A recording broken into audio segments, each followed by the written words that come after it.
तो इस वीडियो में हम लोग देखने वाले हैं फॉर्मेशन ऑफ अल्कोहल। ठीक है, किसके यहाँ पे रिएक्टेंट जो है वो हम लोग किससे बनाने वाले हैं, अल्कोहल एल्कीन से, बाय हाइड्रोबोरेशन ऑक्सीडेशन। ठीक है, ये बहुत फेमस रिएक्शन है अल्कोहल फॉर्म करने के लिए। ठीक है, बट इसका एक मतलब डिसएडवांटेज भी बोल सकते हो, ये मतलब बहुत सिलेक्टिव अल्कोहल बनाता है। मतलब ये सिलेक्टिव अल्कोहल ही, अब डिसएडवांटेज तो नहीं बोल सकते, सिलेक्टिव बनाता है मीन्स इसका एडवांटेज है एक टाइप का। बाकी की जो प्रोसेस हैं वो नॉन सिलेक्टिव अल्कोहल बनाते हैं। अब देखो क्या बोल रहा है कि जब भी डाइबोरन रिएक्ट करता है एल्कीन टू फॉर्म, ठीक है, सबसे पहले हम लोग क्या करते हैं, एक डाइबोरन B2H6 को रिएक्ट करवाते हैं किससे, एल्कीन से, और वो क्या बनाता है, एक ट्राई अल्काइल बोरॉन का कॉम्प्लेक्स बनाता है। अब वही जो बोरॉन का कॉम्प्लेक्स बना हुआ है उसको जब हम लोग वाटर से ट्रीट करते हैं इन प्रेजेंस ऑफ पेरोक्साइड, जब पेरोक्साइड से उसको ट्रीट करते हैं तो वो हमको अल्कोहल का फॉर्म देता है। और वो अल्कोहल का फॉर्म जो होता है वो काफ़ी सिलेक्टिव होता है, मतलब लास्ट वाले कार्बन पे ज़्यादा करके अल्कोहल अपने को देखने को मिलता है। तो ये तो हमारा स्टेटमेंट है इसका एल्कीन का, हाइड्रोबोनेशन ऑक्सीडेशन का। अब अगर इसके हम लोग रिएक्शन की बात करें तो इसका बहुत ही सिंपल सा रिएक्शन होता है। देखो, अब डाइबोरन क्या होता है ये हमको पता है, डाइबोरन क्या होता है, B2H6। हमको ध्यान में क्या रखना है, जैसे डाइबोरन है, देखो किससे रिएक्शन कर रहा है, एल्कीन से। अब ये जो डाइबोरन है एक्चुअली में होता तो B2H6 है, बट अगर मैं थोड़ा सा समझाने के लिए तुमको बताऊं तो जैसे इसको अगर मैं BH3 कंसिडर करके चलता हूं तो ये थोड़ा सा एक्सप्लेनेशन ईजी हो जाएगा। ठीक है, अब बोरॉन हाइड्राइड, ठीक है, अब डाइबोरन मैं बोलूँ तो B2H6, या इसको मैं बोरॉन हाइड्राइड बोल सकता हूँ। तो दो मॉलिक्यूल्स बोरॉन के, इनके पास क्या होता है, एम्प्टी ऑर्बिटल होता है, जिसकी वजह से ये एक बनाना बॉन्ड बनाते हैं जो 3 सेंटर 2 इलेक्ट्रॉन का बॉन्ड होता है बेसिकली। इसकी वजह से इसको हम लोग क्या लिखते हैं, B2H6। ठीक है, एम्प्टी ऑर्बिटल की वजह से ऐसा बॉन्ड बनता है। वैसे बोरॉन तो हाईली स्टेबल 3 बॉन्ड पे होता है। ठीक है, अब अगर मैं सपोज करो मैं कंसिडर करके चलूँ BH3 को कंसिडर करके चलता हूँ इस रिएक्शन में, तो देखो इसका पर्टिकुलरली रिएक्शन होगा क्या।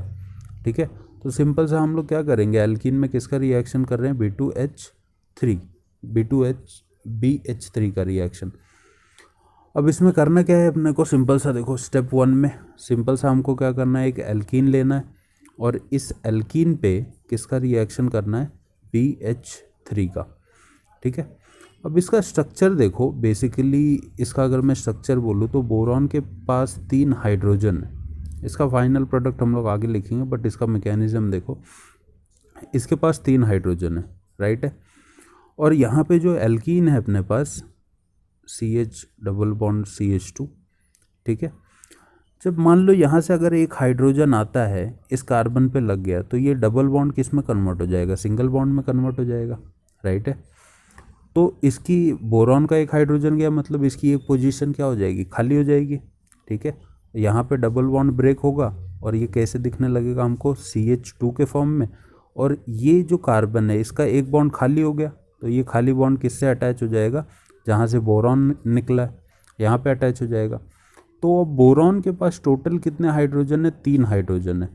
ठीक है, और 3 हाइड्रोजन क्या कर सकते हैं, 3 एल्कीन के बॉन्ड को ईजिली ब्रेक कर सकते हैं।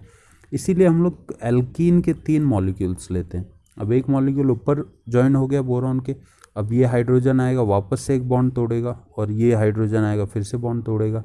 तो मतलब ये मॉलिक्यूल मुझे कुछ समय में ऐसे दिखने लग जाएगा, राइट है। बोरॉन के 3 हाइड्रोजन निकल के एल्कीन के 3 मॉलिक्यूल्स को किस में कन्वर्ट कर देंगे, सिंगल बॉन्ड में। तो जो अपने पास फाइनल प्रोडक्ट बनता है देखो वो क्या बन जाएगा, बोरॉन, और इसको इसके तीनों पोजीशन पे क्या अटैच हो जाएंगे, अल्काइल अटैच हो जाएगा, अल्काइल ग्रुप। ठीक है, तो ये अल्काइल ग्रुप यहाँ पे अटैच तो हो गए। अब नेक्स्ट स्टेप में क्या होगा, देखो इसी को हम लोग क्या बोल रहे थे, ट्राई अल्काइल बोरॉन। ठीक है, ये कॉम्प्लेक्स बन गया हमारे पास। अब इसी कॉम्प्लेक्स को हम लोग किससे रिएक्शन करवाते हैं, हाइड्रोजन पेरोक्साइड से, जो हमको क्या बना के देगा, फाइनली सिलेक्टिव अल्कोहल बना के देगा, राइट है। ये तो हो गए बोरॉन के कॉम्प्लेक्स, ट्राई अल्काइल बोरॉन इसी को बोलेंगे। ये अपना मैकेनिज्म है, मेन रिएक्शन ये है ऊपर वाली। अब जो हमारे पास कॉम्प्लेक्स बना था बोरॉन वाला, स्टेप 2 में हम लोग क्या करेंगे, पेरोक्साइड से इसका रिएक्शन करवा देंगे। अब देखो ऐसा कुछ कॉम्प्लेक्स बना था हमारे पास, ठीक है, यहाँ पे भी अल्काइल ग्रुप अटैच हो गया था, यहाँ पे भी एक अल्काइल ग्रुप अटैच हो गया था, और यहाँ पे भी एक अपने पास अल्काइल ग्रुप अटैच था। अब इस पे अगर मैं पेरोक्साइड का रिएक्शन करवा दूँ, ठीक है, तो जैसे हमारा H2O H+ और OH- में ब्रेक होता है, वैसे ये जो H2O2 है ये कैसे ब्रेक होगा, OH OH में, ठीक है, 2 OH, राइट है। तो जैसे हमारे पास 3 अल्काइल ग्रुप हैं, वैसे ही हमको क्या करने पड़ेंगे, 3 पेरोक्साइड के मॉलिक्यूल्स भी लेने पड़ेंगे। 3 अल्काइल ग्रुप है तो इस पेरोक्साइड के मॉलिक्यूल को भी क्या कर दो, 3।